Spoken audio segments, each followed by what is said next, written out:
Well, hello everyone. It's another Renegade Con day. I'm here. We're doing another interview. This is exciting. We got Shem all the way from New Zealand to come on and talk to us a little bit about all the exciting things going on at Garphill Games. Thank you so much for being on today, Shem. How are we doing? We're doing good. Thanks for having me here.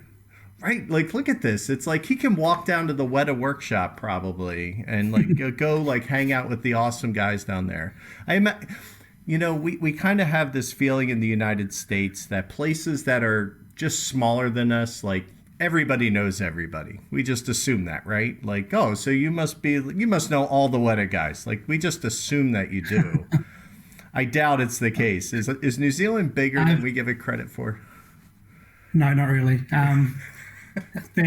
We've actually got a mobile company here called 2 Degrees because there's only 2 degrees of separation inside New Zealand. So everyone knows someone who knows someone else. Yeah. But I do know the Weta Workshop guys quite well because I've done some work with them. So awesome. Yeah, it's a pretty small country, 5 million. So what kind of work have you done with them? Now I'm sorry, I have to go down this rabbit hole, but I'm curious. It would have been, I think, 2 or 3 years ago. They brought me on board to help finish off their game GKR Heavy Hitters, which is a big sort of a skirmish style miniatures game with these big pre-printed they're robots. So it was a game that it was a 2-player game, I think, and originally it was designed for AR, and then they had to change it, take that out, and then I helped to take it to a 3 to 4 player game, add in some more extra stuff for Kickstarter. But that was really fun, just seeing their processes in a much bigger creative studio than I'm used to. Right, and it's got to be interesting because they're kind of coming at it the opposite direction that, most board game companies happen, right? It's more like I want to design a board game and then companies kind of develop out of that. Whereas this was, we do all this really cool stuff. We want to use it in other ways. And they're pretty fanatical about it too, aren't they? Yeah, they've got their sort of collectibles that they create, and all the props for movies are just amazing. I've seen a lot of the stuff on display, and it's just so incredible to see. But yeah, they're just tapping into the board game market in the last few years. So I'm excited to see what else they create. It's very interesting. I had the privilege of talking to Mike Delisio when I ran my show, and GKR was actually one of his favorite solo games when we talked. So I think that says a lot to somebody who's really heavy into the solo gaming. Yeah, Mike's a good friend, good guy. So he's always been so supportive. So it was a huge surprise and honor to get that that top spot for him, though. Pretty exciting.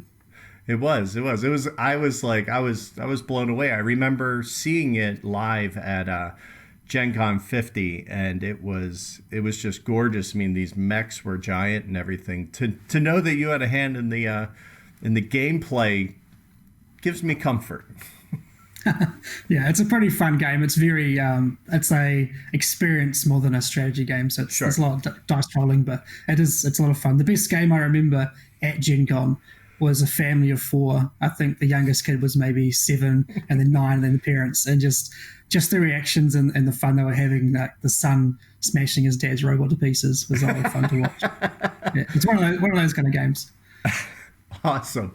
Well, I'm glad to know that at least my feeling that everybody knows everybody down there is at least somewhat founded, right? Yeah. Cool. So that's pretty awesome. I wasn't expecting that at all.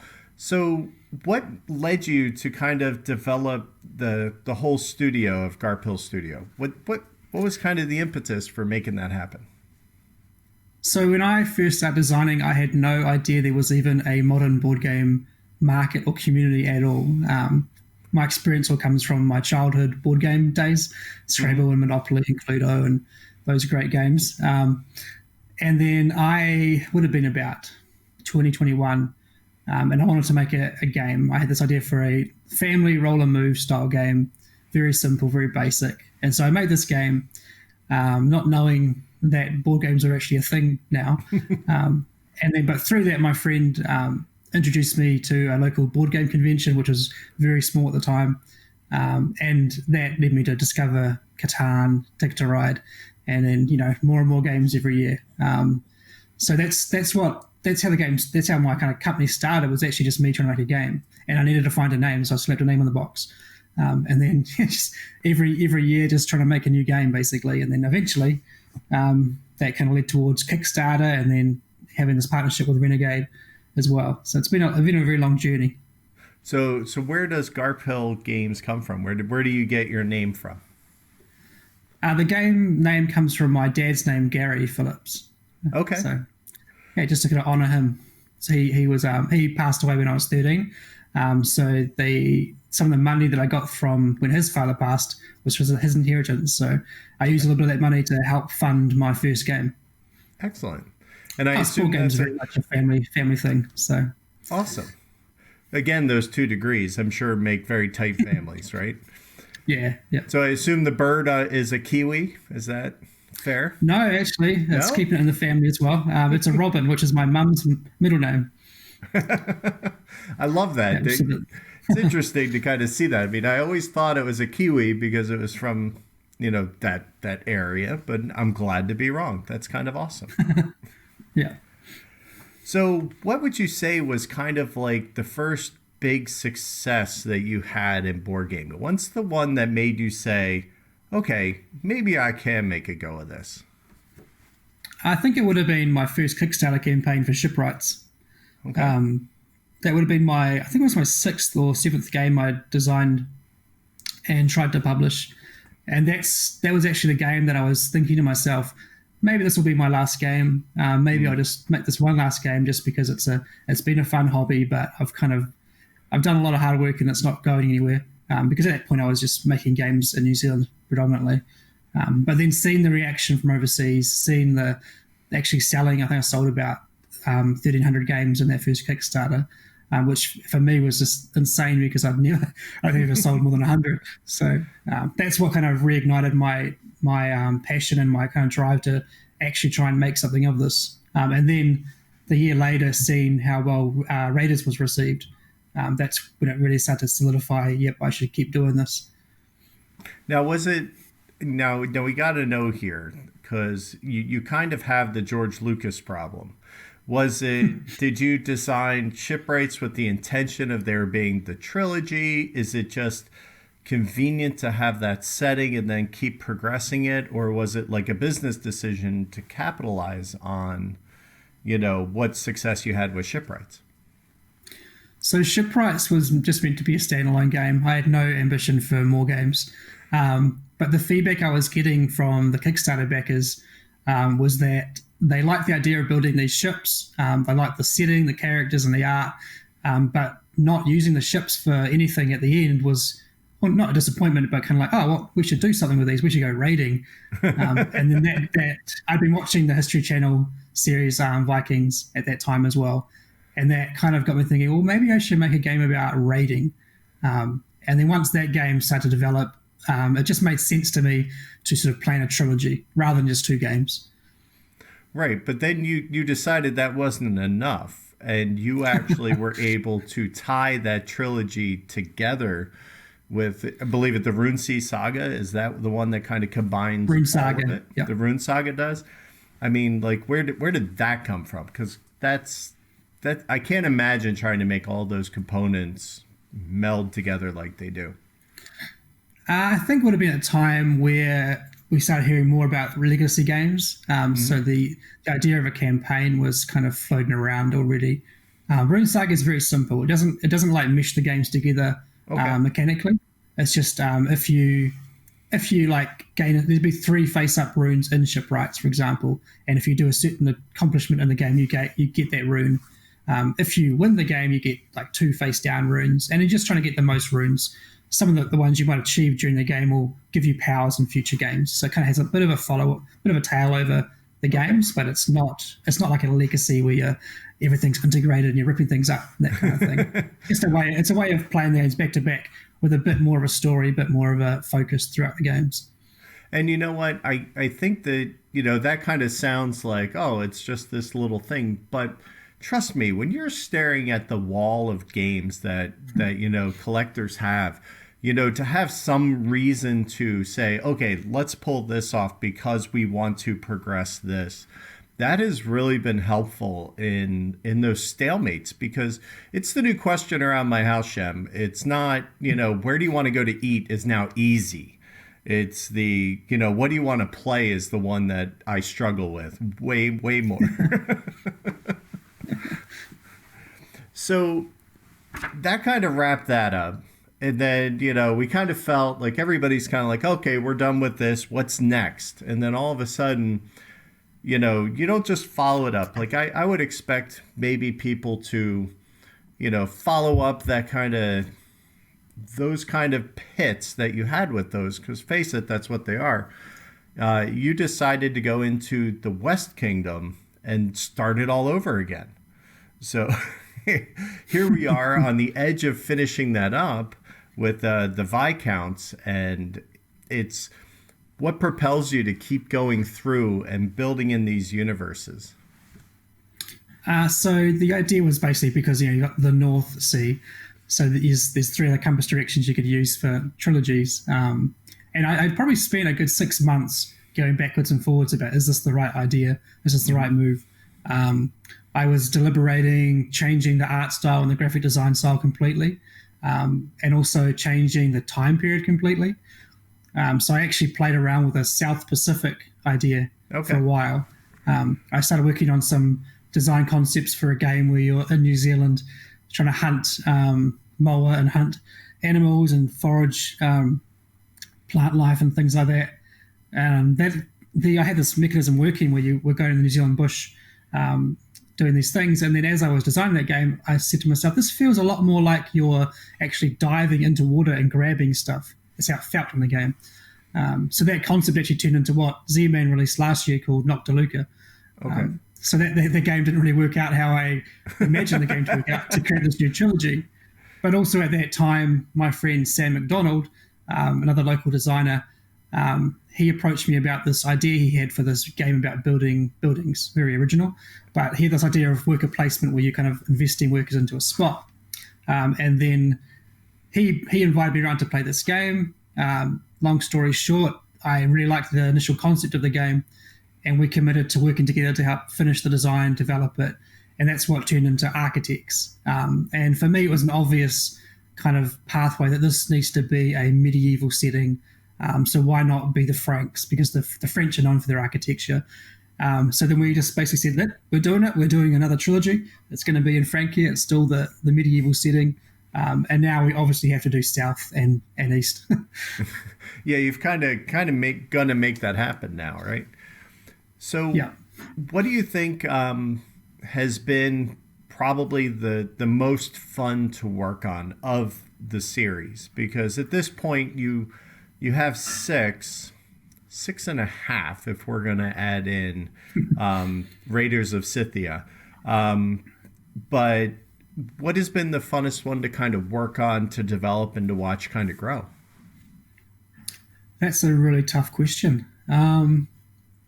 Because it's always the one you're working on is your kind of the favorite one, because it's all fresh and new.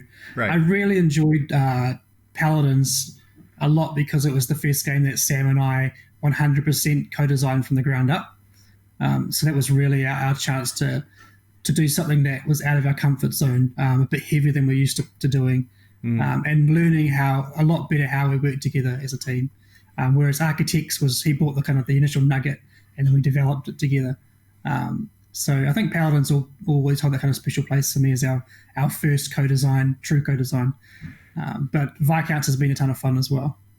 Excellent. So the whole process of designing, I mean, one of the things that really kind of gets me about the whole series is that the games all play so differently. I mean, yet they still have a very cohesive look, feel, and theme, but they all play very, very differently. So how do you go about trying to, maintain the integrity of the difference at the same time, developing new games? I think one of the biggest things is that we want to make games that we really love. So that's always going to be, they're always going to have a similar feel, I suppose, because they're games that we want to play. But there are things we do deliberately to try and keep them consistent, like having the worker shapes carry over between the trilogies, the coins. That's a lot of aesthetics, but also you're going to see multi-use cards in Raiders. Then they came a little bit into Architects, and then Paladins was very heavy on multi-use cards. That's one of my favorite mechanisms. Okay. So you'll often see quite a heavy card focus in our games, and also trying to bring in a lot of character art. So you're going to have a lot of sort of character cards throughout games. So I don't want to keep reinventing the wheel as well. So we want to always bring something fresh, but you're going to probably see touches of similar mechanisms or scoring mechanisms at least, because that's how we like games to be, I suppose.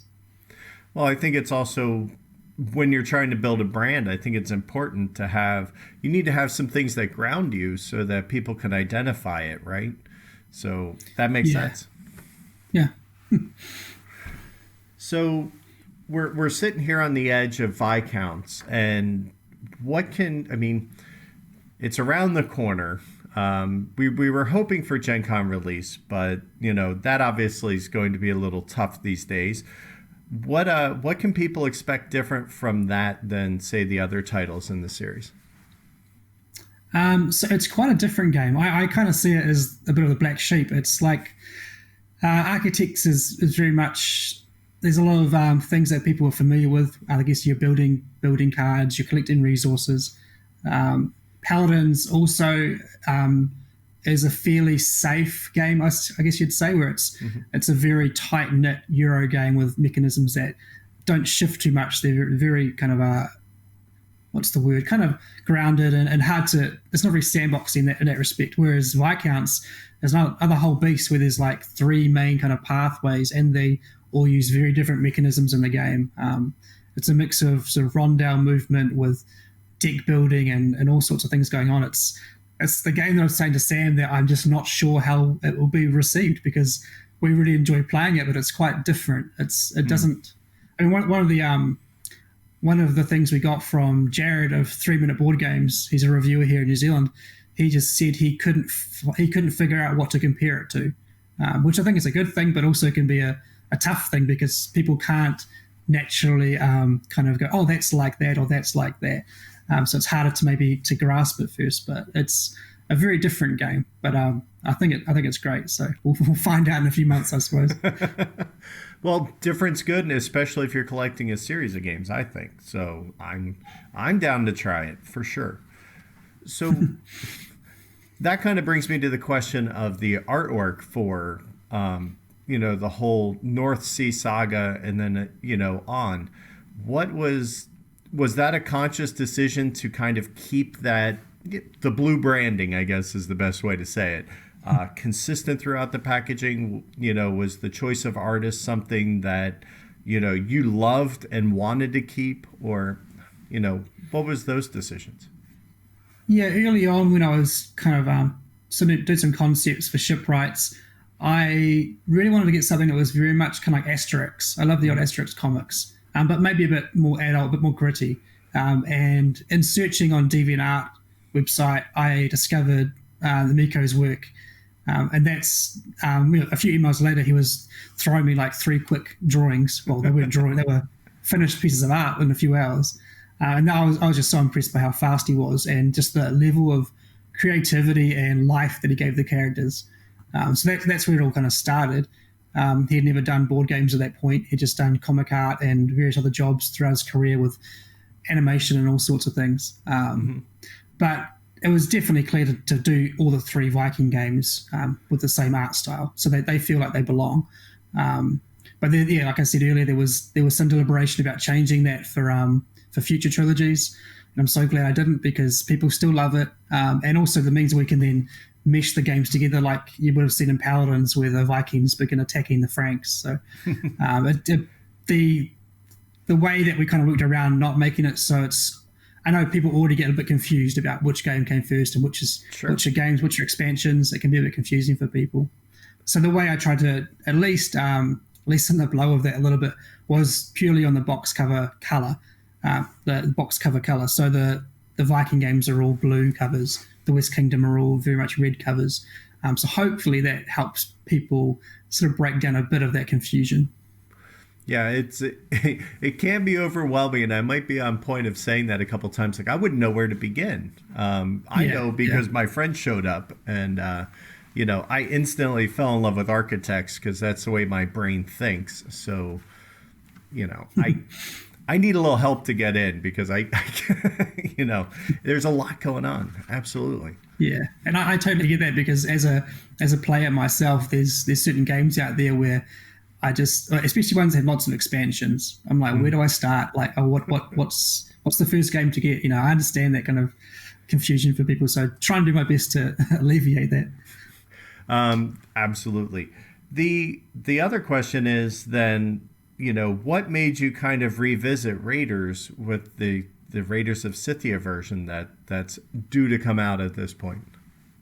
So I think I was just staring at my board game shelf behind me and saw all the various versions of Pandemic that I own because I love Pandemic. So I had I think there's like 3 or 4 versions that I've got. And that got me thinking, well, Raiders is coming up to 5 years old. This year it's 5 years old. So maybe I should give it some extra life and kind of pay tribute to it a bit more because it was the game that really, I think, got me a lot more of a following and stuff. Got Renegade's attention as well. So maybe I should have a look at that game and think, could I do a new version of it with what I know now 5 years later? And that was really the inspiration. And also just giving it a different look, a different art style to make it stand apart from the trilogies because it's not really part of the trilogies. That was the inspiration behind it. Interesting. Now, if Queen had developed this, there'd be a big box version of the entire North Sea saga.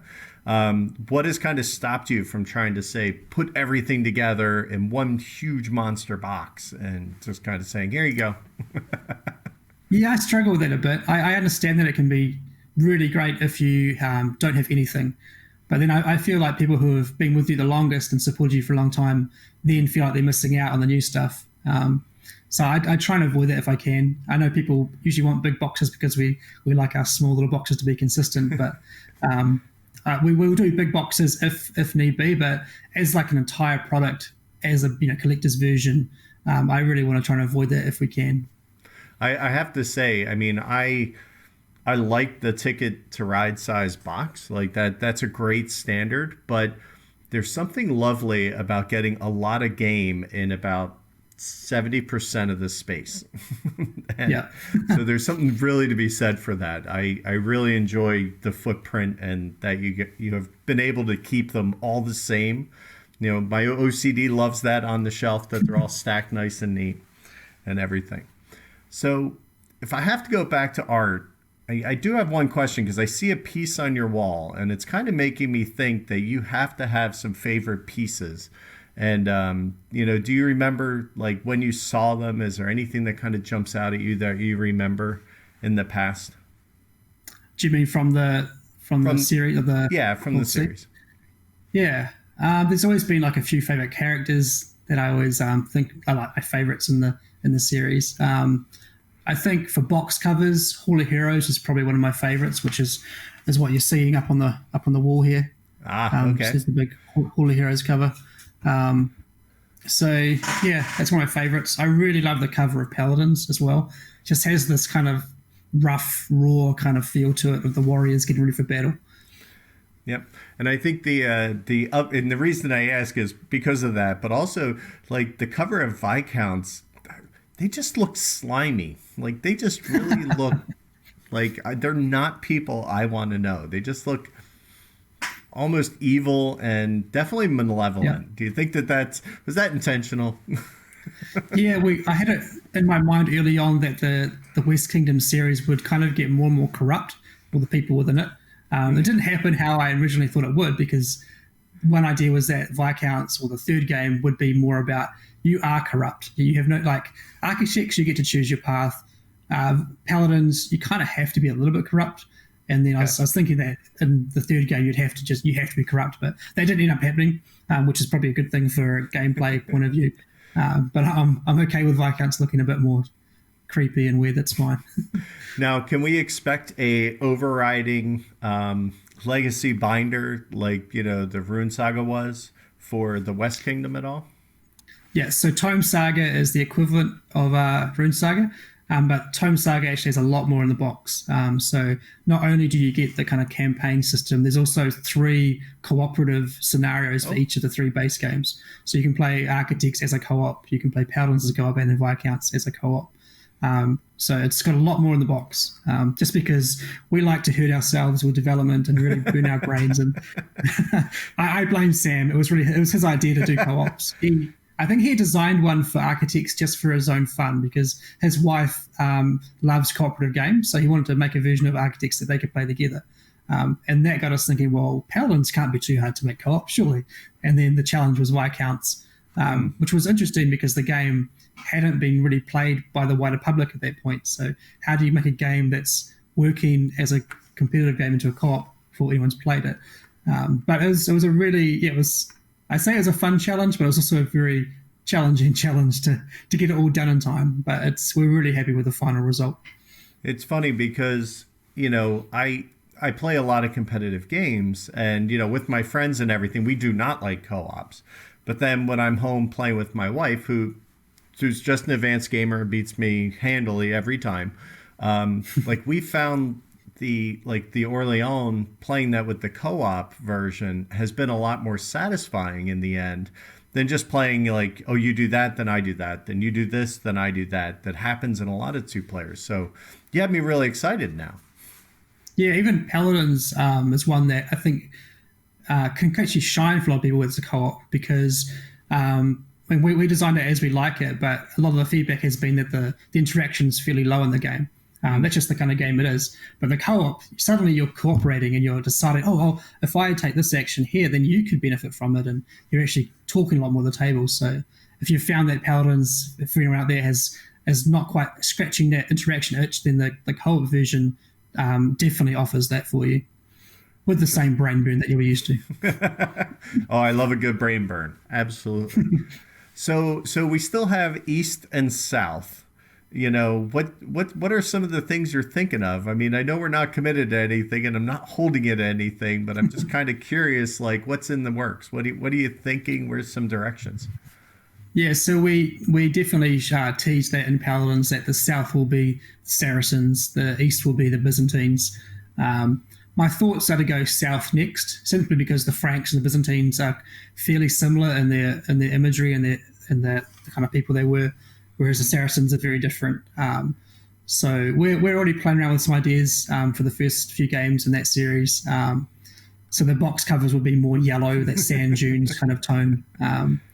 And we're actually thinking that to make this trilogy stand apart, because the Frankish one stands apart a lot with the whole debt system, the virtue that kind of followed through all 3 games. We're thinking that for the South trilogy, we might focus heavily on dice, so a lot of dice mechanisms, not luck, but using dice in new ways within the game, things like that. Yeah, things like that. Yeah, so that's hopefully the way we'll make this trilogy stand apart from the others. That's exciting. That's I mean, that and bag building are probably 2 of my favorite kind of mechanisms. So that definitely has me excited for it. I think Sam actually has on his list of things as a dice bag builder, so you never know. I knew I'd like Sam. Now I really think I like Sam. So that's fine. Yeah, he's a good guy. Excellent. So is there anything new and exciting that you might be working on that might be outside of the Renegade family? Or is this kind of these things just taking all your time right now? No, I've got plenty of time.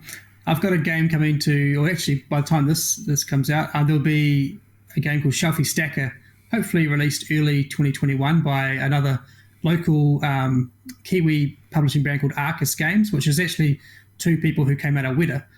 So very talented, creative people. That's a fun, kind of light dice stacking, dice drafting, card play game, which is all about trying to stack your new board games onto your shelf. So Shelfie Stacker. That's if you've enjoyed Noctiluca, if you enjoyed games like Azul or Sagrada, you'll probably like this one as well. So a little pattern building and things like that. Yeah. And then we've got other ones coming out, which will likely come under Renegade as well. We've got expansions for West Kingdom games.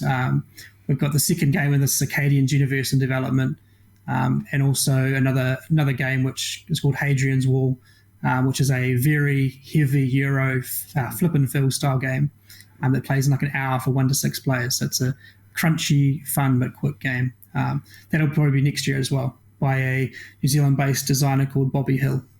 Nice. Excellent. So the last question is when you like seek out designers, is it more that they're local to you, you know them? Is it easier to work with people who are local, even in our current times and situations? Yeah, I've just designed games that published games that I've designed. Would have been Sam would have been the first one that approached me, but we're good friends. We go quite far back, so that was a no-brainer. When we did the North Sea epilogues, that was designed by a couple over in the States.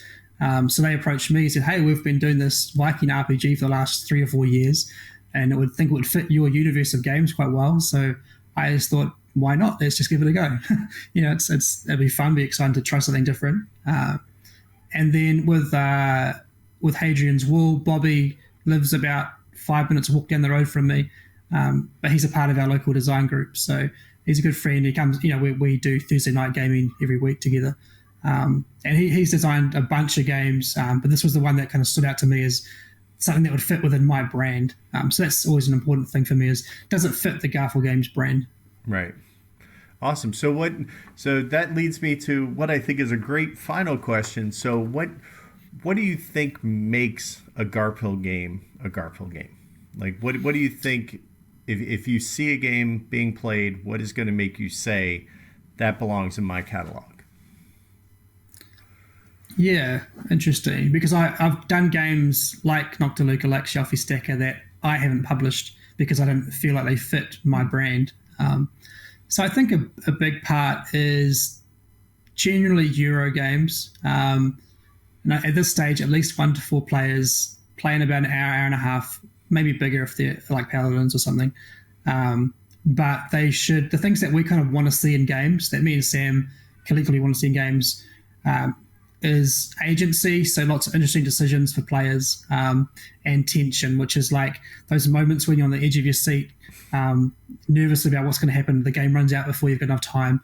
So we want those kind of fun, exciting moments. We want lots of fun, crunchy decisions within the game.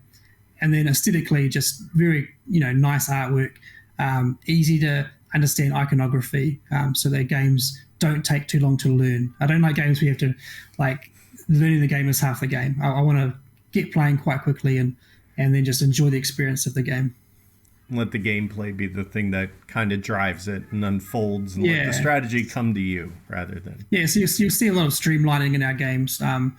Sam likes to add stuff. I like to take stuff out. So we find a happy medium. That's what expansions are for. Yeah. Make the game, get it on the table, and then if they want more, they can get it, right? There you go. Excellent. Well, thank you, Shem, so much for taking some time to share the Garfield story with us. I think it's exciting. I learned a lot of stuff today, and I'm always happy to do that. No, it's been a lot of fun. Thanks for having me on the show. Right, and this connection to New Zealand is better than to my neighbor's house. This is amazing. You guys must have some like Sweden level, internet down there. So, all right. Well, thank you very much. You have a panel coming up on Sunday at 3 p.m. So that's coming up, and that's Eastern Daylight Time. I could put the UTC -4, I do believe, is the actual number if I have to be specific. But be sure to check that out. It's going to be very interesting, a behind-the-scenes development panel. What works, what doesn't, what has worked, and what hasn't. I think it's going to be a lot of fun. So check that out. Anything else, Shem? Anything else you want to point people to? Tell them where to go or check out your stuff? No, I just say a big thank you to everyone that plays our games. We love creating them, and it's such a privilege to have people all around the world enjoying and playing them and getting their reactions. So thank you for your support, and we're just going to keep making games if you keep playing and keep buying them. There you go. I appreciate that. So thank you, everybody at home, for watching, and be sure to tune in for that, and we'll see you next time.